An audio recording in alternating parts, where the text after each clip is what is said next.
Welcome back. It's time to talk commodities. Let's go across to Manisha Gupta. So much going on, Manisha, with geopolitics, and all these issues. Now, Libya's shutting off crude output. Tell us, what do you have your eye on? Starting maybe with oil itself? Oh, well, yes, the crude oil prices, last evening's or last week's decline was at around 76. We're trading at 81 right now. So $5 of a gain in 5 days is what crude prices have done. But with the kind of decline that we've seen happen in US dollar index, the expectation that the Fed rate cut will now happen also seems to be supporting the base metal prices in a big way. Remember, the month of June and July were not so good. But the month of August clearly seems to be ending on a positive note for many of these metal prices. We have seen improving Chinese demand at lower levels as well. China did not buy metals at higher levels. But with the kind of declines that we've seen in many of these metals, 18 to 20% off their highs, there is buying in China that really seems to be happening as well.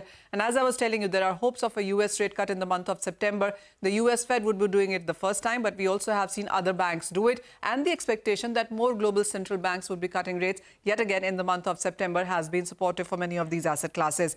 The markets also are looking at US imposing the sanctions on non-nickel subsidiaries, and that could really impact supplies for many of these metals, which also has been supportive.